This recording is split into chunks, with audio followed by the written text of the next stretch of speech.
आरती और छोटू कब तक रहेगा ये मामला और कब मिलेगा इंसाफ? छोटू को चाहिए इंसाफ या चाहिए आरती को या चाहिए छोटू के परिवार वाले को? बहुत बड़ा सवाल है। कई सवाल उभर करके हमेशा सामने आ रहे हैं। दिन प्रतिदिन नई कड़ी उलझती जा रही है। ऐसे में जल्द से जल्द न्याय की गुहार सभी पूरे देशवासी छोटू के लिए लगा रहे हैं। जी हाँ, यह घटना है अररिया के रानीगंज की, जो आप तक अछूता नहीं हुआ, किसी न किसी माध्यम से आप तक निश्चित तौर पे यह पहुंच चुका होगा। तो आज हम बात करेंगे उसी आरती और छोटू के ऊपर कि आखिर इतनी देर क्यों लग रही है, कब मिलेगा इंसाफ और किसको चाहिए इंसाफ। नमस्कार, मेरा नाम राजीव है और आप देख रहे हैं धमाल इंडिया न्यूज। चैनल पर नए हैं तो सब्सक्राइब करें, बेल का आइकन अवश्य दबाएं ताकि मेरा हर वीडियो आप तक सबसे पहले पहुंच जाए। तो चलिए बने रहे हमारे धमाल इंडिया न्यूज के साथ। और मैं आपसे थोड़ा देर आज 5 मिनट के लिए लूंगा आपका समय कि सबसे बड़ी सवाल ये है, उसमें 2 मोड़ निकल के आ रहा है। पहली है बात, आरती ने कहा भाभी ने बुलाया। बहुत सारे मीडिया पे चल रहे हैं कि आरती ने बुलाया या उनके घर के लोग बोल रहे हैं कि आरती ने बुलाया।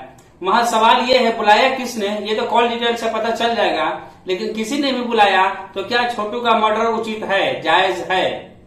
अगर कोई बोलते हैं हाँ जायज है तो चलो उसकी तरफ से पैरवी किया जाए। बहुत सारी जगह पे चल रहे हैं, बहुत सारी बातें चल रही है, परंतु मैं कहता हूं कुछ भी हो, मौत किसी की कभी भी जायज नहीं कही जा सकती है। हमारे देश में कानून है, हमारे देश में अभी भी बचा हुआ है, तो हर चीज है। आप लास्टली जो आप कोर्ट का शरण लेते हैं, कानून का शरण लेते हैं, वो पहले क्यों नहीं? उनकी बातों को समाज में रखा जा सकता था।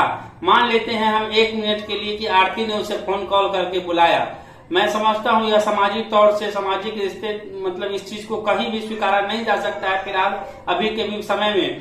तो उसके घर वाले को चाहिए उसको पकड़ करके रखे, उसको थोड़ा बहुत अगर दंडित कर सकते थे, उसके परिवार वाले को बुलाते, समाज में इस बात को रखते, और इसके बाद अगर नहीं बनती तो आप प्रशासन में जाते, कानून का सहारा लेते। बहुत सारी बातें हो सकती थी, परंतु आज अब क्या होगा, इतनी बड़ी गलती हो जाने के बाद आवेश में चल करके लोग बहुत बड़ी गलती कर लेते हैं। मैं मानता हूं इस बात को आपके अनुसार कि लड़की ने गलती किया।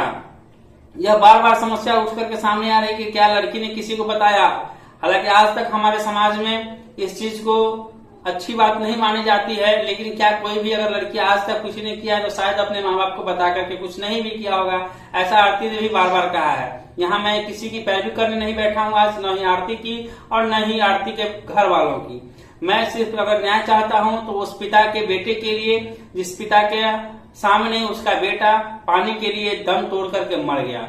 बहुत सारे लोगों का कहना है, बहुत सारी बातें निकल करके सामने आई है इस आज 15 से 20 दिनों के अंदर में, लेकिन कहीं से भी क्या हत्या को जायज ठहराया जा सकता है, कहीं से भी उचित नहीं ठहराया जा सकता है। तो इसमें जो भी दोषी हो उनके जल्द से जल्द उन पर कार्रवाई हो, और जो निर्दोष है उनको बाइज्जत बरी भी हो। लेकिन छोटू एक गलती मैं उनका कहूंगा, मैं ये इसलिए कह रहा हूं कि आगे से कोई भी आदमी इस चीज पर विशेष ध्यान दे कि अगर भाभी नहीं बुलाया था तो उनको समय से जाना चाहिए था। ये 2 बजे रात में जाने की क्या जरूरत थी? यही वो गलती है जिसने छोटू की जान ली है। अगर छोटू 2 बजे रात को नहीं गया होता, जैसा कि भाभी का हो रहा है बात कि भाभी ने बुलाया, घर के किसी सदस्य ने बुलाया, तो एक टाइम होता है 8 बजे 9 बजे 10 बजे तक आप जाइए, उसके आगे के गेट से जाइए। जब घर के सदस्य ने बुलाया तो आगे के गेट से जाइए, पीछे के गेट से जाने की क्या जरूरत होती है? 2 बजे रात में कौन सी शादी की बात होती है? ये बात तो बहुत सारे हैं, परंतु मैं ये नहीं कहता कि छोटू ने सही किया। गलती तो छोटू ने भी किया था, 2 बजे रात में उनको घर नहीं जाना चाहिए था।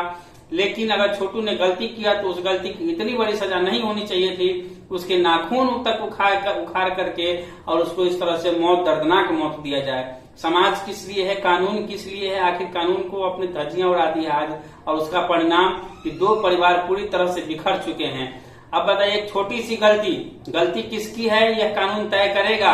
सभी लोग उस पर जांच चल रही है, और मैं चाहूंगा प्रशासन से, जिला प्रशासन और अररिया से कि निष्पक्ष तरीके से जांच होनी चाहिए और जो भी दोषी है उन पर कार्रवाई होनी चाहिए। लेकिन बताइए, एक गलती की वजह से आज दोनों परिवार उजड़ गए हैं।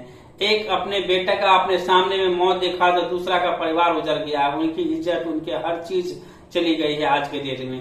तो ऐसी गलती बिल्कुल भी ना करें आप लोग। गलती इस तरह से, छोटी छोटी गलतियों से इतने बड़े भयंकर परिणाम भी हो सकते हैं। तो इसलिए कृपया आगे से मैं किसी भी लड़का और लड़की से इस तरह से आग्रह करता हूं कि अगर कुछ भी है तो अपने माँ बाप को राजी करें और शादी कर ले, बात खत्म। ऐसा करके आप समाज में क्या मैसेज देना चाहती है, इसे समाज भी एक्सेप्ट आज के समय में नहीं कर रहा है। तो आप चोरी छिपे इस तरह से किए और किसी का बेटा चला गया, उसके दोषी कौन हैं? यह एक बहुत बड़ा सवाल और आज भी बहुत बड़ा राज बना हुआ है। जब तक दोषी को सजा नहीं मिल जाती है तब तक यह राज तो रहेगा ही।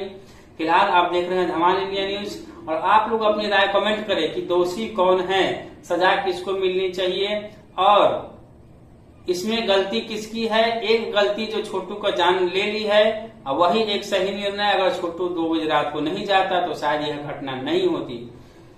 तो आप क्या समझते हैं इस वीडियो और इस घटना के बारे में? अपनी राय कमेंट करें।